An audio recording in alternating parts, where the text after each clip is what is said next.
Welcome to the Korea Pro podcast. I'm your host, Jeongmin Kim, the editorial director of Korea Pro. And I'm John Lee, the editor of Korea Pro.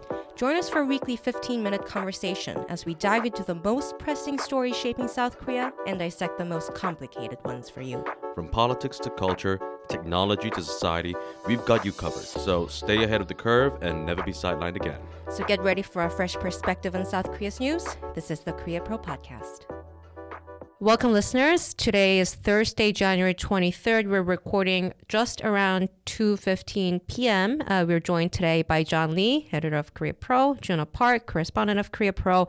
Trump Week. Yep, Trump Week it is. Donald Trump has finally become the 47th president of the United States, and he wasted no time in signing lots of executive orders. Now, was it 60 out of 180 or something? Quite a lot, but a lot of these are focused on the U.S. domestic politics and domestic economy, so we won't touch on a lot of these. But some of the things that he did sign, for one thing, is that might impact Korea going forward, is that he signed this executive order that stipulates this America First economic policy. And so one of the things going forward is that the U.S. is going to review the U.S., Canada, Mexico free trade agreement.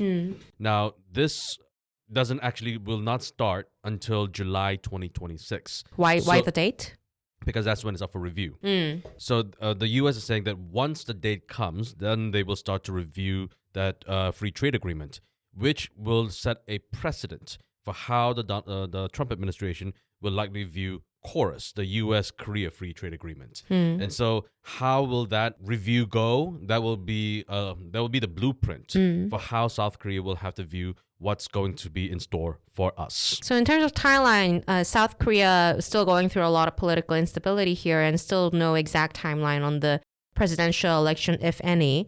South Korea still has some time then, if it's July for Mexico and Canada. For the time being, of course, but there are other things at play as well. For instance, another thing that the U.S. is doing is that they are going to completely review the Inflation Reduction Act, especially the green energy projects that were involved with the IRA, along with the subsidies for electric vehicles and electric vehicle batteries, which will heavily impact South Korea in the automobile sector. And so there are a number of things going on right now. Now, regarding to leader communication, obviously there is a leadership vacuum, so to speak, here in South Korea. And so I don't know if Trump and Choi Sang-mok has had a phone call yet, but we have had confirmation today that South Korea's Foreign Minister Tae-yul and U.S. Secretary of State Marco Rubio had a phone call. And what did they discuss? Well, what they discussed, according to the different websites, are slightly different. There's a slight discrepancy. This is always interesting. Yeah. Whereas if you check out the South Korean Foreign Ministry's website, they said they were discussing North Korea, nuclear issues. Nuclear weapon state issue. Exactly. The usual talking points that come out of the South Korean Foreign Ministry, especially when it comes to U.S.-South Korea relations. Did they mention ironclad? They did mention ironclad, of course. That we can't not mention ironclad. But if you look at the State Department's press briefing, they did not mention North Korea at all. In fact, they only really emphasized the trilateral cooperation between the U.S., South Korea, and Japan. Now, we mentioned this last week about how Pete Hegseth called North Korea a nuclear state. There are growing signs that this might be a coordinated move. Donald Trump said the same thing about North Korea, and they just had a Quad meeting. The U.S., Australia, Japan, and India. And in that document, for the first time, they did not mention the denuclearization of the Korean Peninsula. So there are a lot of signs that are indicating that right now the U.S. is trying to not mention North Korea as much as possible so they can keep the diplomatic options open as much as possible. Right. So far, it's just correlation and some, this could be just singular events just happening at the same time, but there are increasing signs, definitely. It does sound like we shouldn't read too much into these cordial sounding, like first greet sort of calls. But still, if we have to, it is interesting because North Korea will be keeping a very close eye on this, right? Oh, definitely. Yeah, South Korea, whether or not the U.S., takes the lead in mentioning North Korea to South Korea, which North Korea wouldn't really welcome. Anything else from Trump's remarks so far in the past few days? Well, this time, again, they did not mention South Korea specifically, but this comes from his inaugural address. During his inaugural address, Donald Trump said in passing that the U.S. will no longer defend foreign countries and instead focus on its own quote-unquote sovereignty. as though America hasn't been independent since 1776. But that aside, that really brings into a lot of questions for a lot of countries, not only South Korea. Of course, this also applies to the Philippines, Taiwan, Germany, and of course South Korea as well. Does this indicate a willingness to withdraw troops or draw down troops or demand more money from South Korea? We're not quite sure what he really meant by this statement. It goes back to what people have been saying a long time ago about Donald Trump. Take him seriously, but not literally. I don't know if this still applies this time around during his 47th, during this current administration.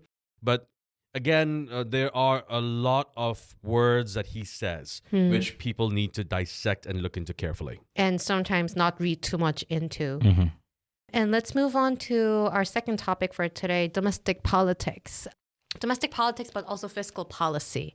Supplementary budgets. 추경, 추가 경정. It's always a big political topic, especially when it comes to election season, because this moves the voters, or so the party politicians think. It's pork barrels, exactly. Yeah, like throwing cash out there. But it's interesting because this time around, it wasn't the parties that kicked off the discussion. It was the BOK governor. This is now very unprecedented and not traditional way of BOK addressing economic growth downturn.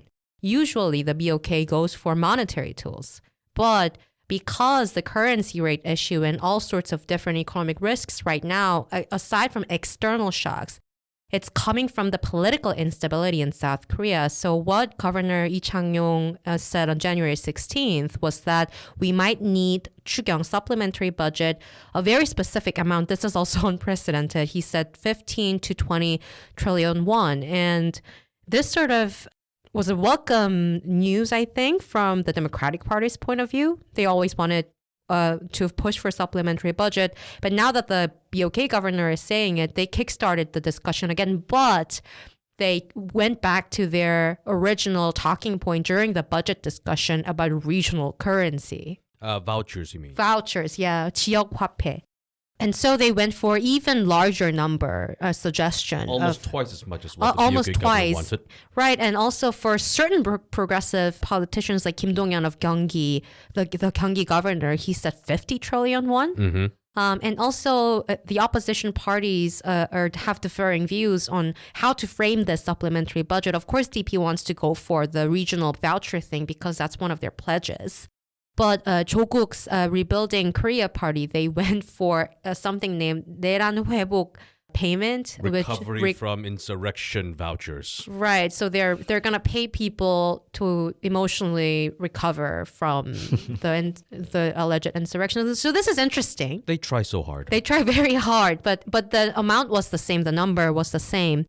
But interestingly, PPP initially pushed back against the idea of supplementary budget up until BOK governor saying that we will need it. Initially, they only went for the idea of front-loading the budget, 40% in the first quarter, and then up to 70% within the first half, and then maybe we can discuss something. But recently, they became a little bit more flexible, saying that after we front-load, we can discuss. It's all about timing. They just want to frame this issue as close to the election as possible if there is going to be another election soon this year. And so they're playing politics. They're trying to gain as much sympathy and from the vote as much as possible at the right time. Right. But there is this, they will have to navigate very cautiously when it comes to timing and the scale and the sectoral target, right? Because there are certain sectors that are really, really struggling right now, and there could be black swan events in the second quarter, third quarter related to external shocks like trade and, like you mentioned, tariffs and FTA renegotiation potentially. And also the BOK position right now, which is, like I mentioned, unprecedentedly very strong, is that we need immediate action right now to interfere and provide the economic stimulus, basically. So it sort of sounds like BOK is on the similar side with the DP, but I don't think they agree with the idea of regional vouchers, though. The BOK is the one organization here in South Korea that is truly politically neutral. They are in it just for the economy. And right now, when the BOK governor says we need it right now, again, we don't know if he's 100% right on this, but when he says that we need it right now, but the politicians are delaying this to try to time it with the elections as closely as possible, even if they do agree with the exact sum that the BOK governor wants, but a little later, that might not be enough by that point. By that point, the damage might have been already done. There might need to be more money that needs to be spent by that point. And so this is something that everyone will need to keep an eye on. Right. And when it comes to sectoral targets, this might need to be adjusted very cautiously because for some sectors, even with the stimulus, they won't be able to absorb the financial aid depending on the employment rate and whatnot.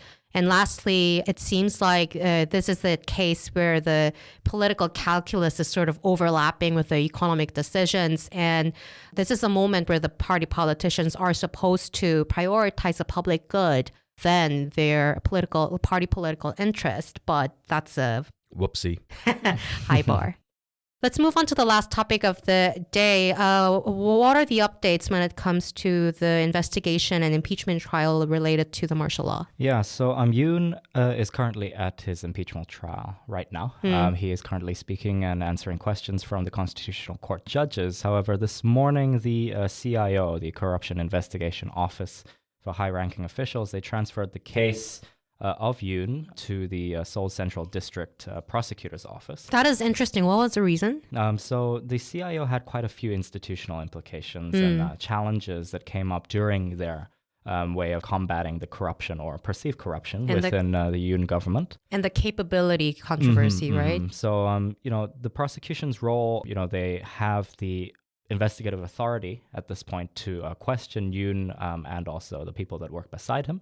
The CIO, in that sense, does not exactly have the full legal requirements that allow them to go forward. It was a gray area institution from the start, right? Yeah. When it was established during the Moon administration, there was a lot of criticisms of how much jurisdiction that the CIO has with investigating a certain case against a high-ranking official. And warrants. And handing out arrest warrants as well and actually executing them in the first place.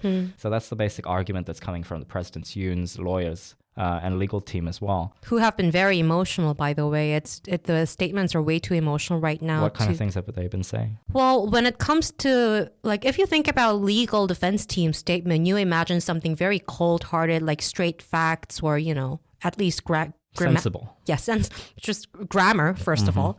But their statements are like Facebook posts, basically. They're very emotional. They're like it's these evil investigators who are anti-state forces, have been doing human rights abuses against Yoon, trying to forcefully get him to answer questions, but it's against the Constitution, blah, blah, blah. I'm guessing they've come with the fact that he's tried to drag lawmakers out as well. I didn't know that Yoon hired Rudy Giuliani. Anyways, go on. Yes. So the CIO investigation, so the kind of hardships that they had was they conducted a 10-hour interrogation despite issuing 3 subpoenas. So Yoon refused to cooperate. He was citing the CIO's lack of legal authority. But this is interesting because they deferred it to the prosecutors. So Yoon is essentially going home. Not just yet.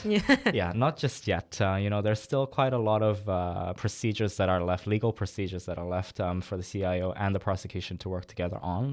Yoon's still exercising his right to remain silent. He's declining to sign records. So still a lot of tit for tat that's going on with the legal systems. Although he said a few stuff during the impeachment trial, when he was present, he said stuff like, since I grew up. Since I matured, I always followed the value of liberal democracy and martial law under the same. He denied everything that he was accused of. Dragging lawmakers, asking to drag lawmakers out, right? But then a day afterwards, when the National Assembly was holding the not confirmation hearing, but just hearing for investigating Yoon Suk-yeol's case, all of his senior officials that were involved, they denied So they're contradicting each other They're right contradicting each other, and there's quite a few that's pitted against Yoon. I see. Yeah, and just moving on, so Lee Jae-myung, he was the main opposition leader, the Democratic Party leader. He was supposed to hold his second court hearing for the election law violation case. The appeals case, right? The appeals case, and it was supposed to happen about 3 p.m. It's 2:30 p.m. right now as we're speaking. It does look like it's still set to go on. However, his legal team and himself It's not confirmed yet, but reportedly, they filed for a constitutional review of the law itself. The law itself. And that it's overreaching. Mm-hmm. What the legal team is saying is that the law itself, which Lee Jae-myung has been found guilty of having violated, making misleading claims about people he knew or didn't know during the last presidential election, the legal team is saying that that law itself infringes upon people's right to free speech.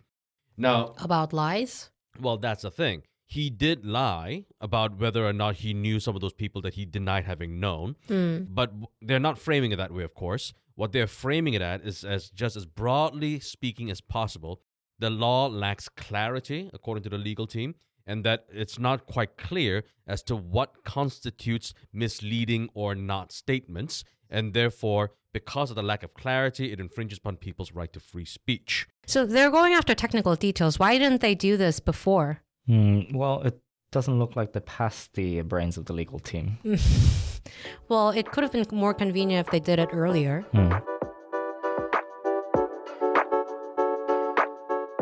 Looking to stay informed about South Korea's fast-evolving political, business and cultural landscape? Join us on Korea Pro, the go-to resource for in-depth analysis expertly curated by top-tier professionals. And now you can pick the membership level that best suits your needs, thanks to our new subscription packages. Starting at just $199 annually, you can access daily analysis and our weekly podcast.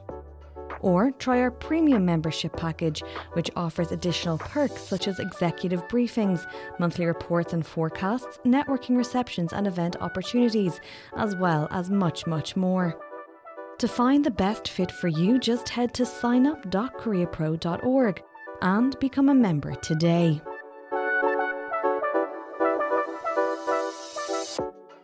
Week ahead, Happy New Year's. 새해 복 많이 받으세요 again, because we have Lunar New Year next week and there is a temporary holiday on Monday, right? So for those of you who are working for corporate sector, maybe you guys are using extra PTO for Friday and you're having a long weekend for 10 days. The government's shutting down, nothing's happening. It will be very difficult for us to write the executive briefings and the week ahead, but we will try our best. But still, it's the last week of the month. So when it comes to Friday, you will still see some end of the month data coming out from the BOK and the finance ministry, probably. I hope. Otherwise, I'll be writing about puppies. And that's a wrap. Thanks for tuning in. If you want to know more, sign up for our daily executive briefings. We brief you on all you need to know from the past 24 hours and why they matter every morning in your inboxes. Don't forget to subscribe to our podcast for your weekly dose of insight. And until next time, I'm Jeongmin Kim. And I'm John Lay. Stay connected, stay informed, and we'll see you next time on the Korea Pro Podcast.